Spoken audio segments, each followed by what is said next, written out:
संतोष देशमुखांना न्याय मिळवून देण्यासाठी रविवार 5 जानेवारीला पुण्यात जन आक्रोश मोर्चा आयोजित करण्यात आला होता।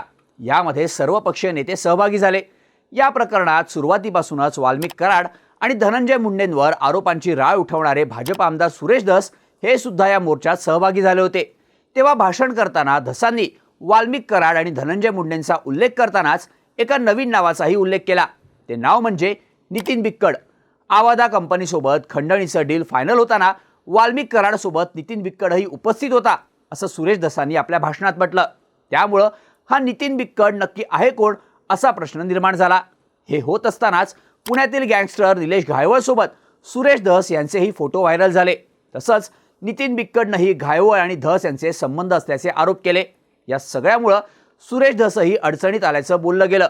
आता सुरेश धस यांनी आपल्यावरचे आरोप फेटाळून लावलेत, पण एकीकडे संतोष देशमुख यांच्या हत्येवरून वेगवेगळे दावे आणि खुलासे होत असतानाच दुसरीकडे निलेश घायवळ आणि नितीन बिक्कड यांची नावं आता समोर येत असल्यामुळे या वेगळ्या कनेक्शनची ही चर्चा होते। नितीन बिक्कड नक्की आहे कोण, त्याच्यावर धसांनी केलेले आरोप काय, त्यावर बिक्कडचं स्पष्टीकरण काय आणि धस घायवळ संबंधांबद्दल त्याने केलेले आरोप काय, त्याचीच माहिती या व्हिडिओमधून जाणून घेऊयात। नमस्कार, मी शार्दूल आणि तुम्ही बघताय बोल भिडू। सगळ्यात आधी सुरेश धस काय म्हणाले ते बघूयात। रविवारी संतोष देशमुखांना न्याय मिळवून देण्यासाठी पुण्यात झालेल्या जन आक्रोश मोर्चात सुरेश धस यांनी भाषण केलं। संतोष यांच्या हत्येची सुरुवात एप्रिल-मे पासून झाली। आमच्या इथे कंपन्या यायला लागल्या तेव्हा नितीन बिक्कडनं स्वतःच्या पायावर गोळी झाडून घेतली आणि कंपनीवर गुन्हा दाखल केला। कोर्टात त्यानं कंपनीसोबत कॉम्प्रोमाइज करून रक्कम घेतली। तेव्हापासून धाराशिव, बीड जिल्ह्यात या नितीन बिक्कडचा वावर वाढत गेला। नंतर त्यानं कंपन्यांच्या सिक्युरिटीचं कॉन्ट्रॅक्ट घ्यायला सुरुवात केली। तेव्हा त्याची आकाशी भेट झाली। 14 जूनला वाल्मिक कराड, नितीन बिक्कड, आवादा कंपनीचे अधिकारी शुक्ला यांची परळीला धनंजय मुंडेंच्या बंगल्यावर बैठक झाली। बिक्कडनंच शुक्लांची वाल्मिक कराड सोबत भेट घडवून आणली होती। त्यानंतर 19 जूनला धनंजय मुंडेंच्या सातपुडा या सरकारी बंगल्यावर आवादा कंपनीच्या अधिकाऱ्यांसोबत वाल्मिक कराड, अनंत काळकुटे आणि बिक्कड यांची बैठक झाली। त्यावेळी 3 कोटी रुपयांची डील झाली, पण नंतर तोडपाडी करून ती 2 कोटीला फायनल झाली। तेव्हा 50 लाख रुपये इलेक्शनच्या काळात घेण्यात आले। तसंच आवादा कंपनीच्या सिक्युरिटीचं काम कृष्णा कुटेच्या ओम साईराम एजन्सीला देण्यात आलं। ही कंपनी नितीन बिक्कड चालवतो। ही बैठक जर खोटी निघाली तर मी चॅलेंज देतो, राजकारण सोडून देईन, असंही धस यांनी यावेळी भाषण करताना म्हटलं। आता संतोष देशमुख प्रकरण जेव्हापासून समोर आलंय तेव्हापासून सुरेश धस यांनी आकाचा आका असं म्हणत कायमच वाल्मिक कराड आणि धनंजय मुंडेंवर आरोप केलेत। पण रविवारी त्यांनी नितीन बिक्कड या नवीन नावाचा उल्लेख केला आणि त्याची चर्चा व्हायला लागली। आता हा नितीन बिक्कड आहे कोण ते बघूयात। नितीन बिक्कड हा धाराशिव जिल्ह्यातल्या वाशी तालुक्यातील फकराबाद गावचा सरपंच आहे। तसंच तो शरद पवार गटाचा प्रदेश युवा उपाध्यक्ष आहे। परांडा भूमचे माजी आमदार राहुल मोटेंचा तो कट्टर समर्थक असल्याचंही सांगितलं जातं। आता सुरेश धस यांनी त्यांचे वाल्मिक कराडशी संबंध असल्याचे आरोप केलेत। त्याबद्दल स्वतः नितीन बिक्कड यांनी माध्यमांसमोर येऊन स्पष्टीकरण दिलंय। आवादा कंपनीच्या सिक्युरिटीचा कॉन्ट्रॅक्ट माझ्या मावस भावाकडे, पण तो मुंबईत असल्यानं मी त्याच्या नावावर 2-3 कंपन्यांची कामं घेतली आहेत। यामध्ये आवादा कंपनीचाही समावेश आहे।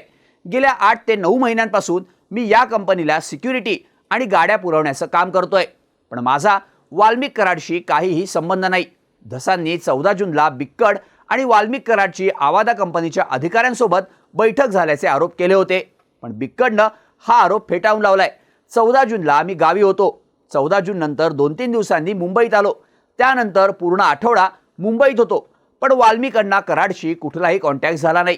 राष्ट्रवादी काँग्रेस पक्ष एकत्र होता तेव्हा धनंजय मुंडेंना मी भेटायचो।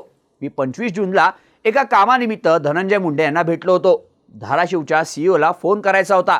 त्या कामासंदर्भात मी मुंडेंच्या शासकीय निवासस्थानी त्यांना भेटायला गेलो होतो।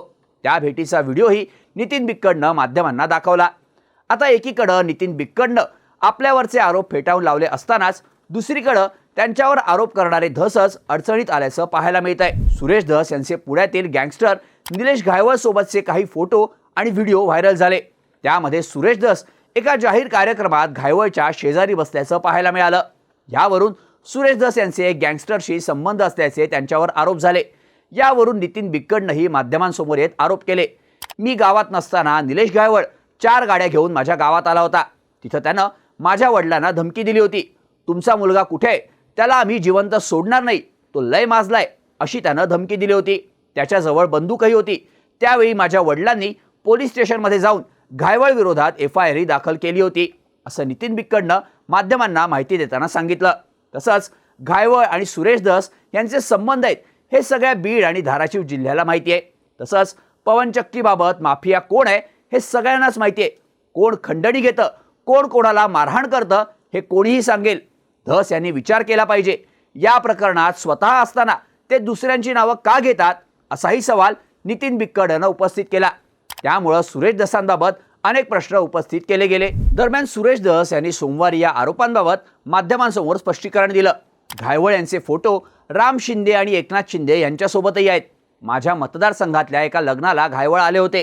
जाताना त्यांनी माझ्यासोबत फोटो काढले, पण माझा आणि त्यांचा एकही फोन झाल्याचं तुम्हाला सापडलं तर मी त्याला जबाबदार असेन असं सुरेश धस यांनी सांगितलंय.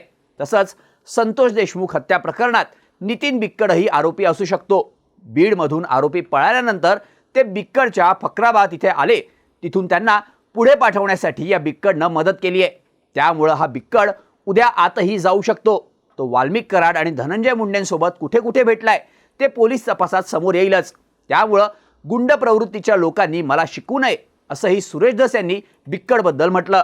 मी ज्या तारखांच्या बैठकींबद्दल बोललो त्या तारखांना सातपुड्यावर बैठकी झाल्या की नाहीत याची SITनं चौकशी करावी असं सुरेश धस यांनी स्पष्टपणे सांगितलंय. त्यामुळं आता नितीन बिक्कड आणि निलेश घायवळ यांचंही कनेक्शन समोर येत असल्यामुळं त्याची सध्या जोरदार चर्चा होते. तुम्हाला या सगळ्याबद्दल काय वाटतं? याबद्दलच्या तुमच्या प्रतिक्रिया आम्हाला कमेंट करून नक्की कळवा आणि अशाच माहितीपूर्ण व्हिडिओसाठी बोलबिडूच्या YouTube चॅनलला सबस्क्राईब करायला विसरू नका.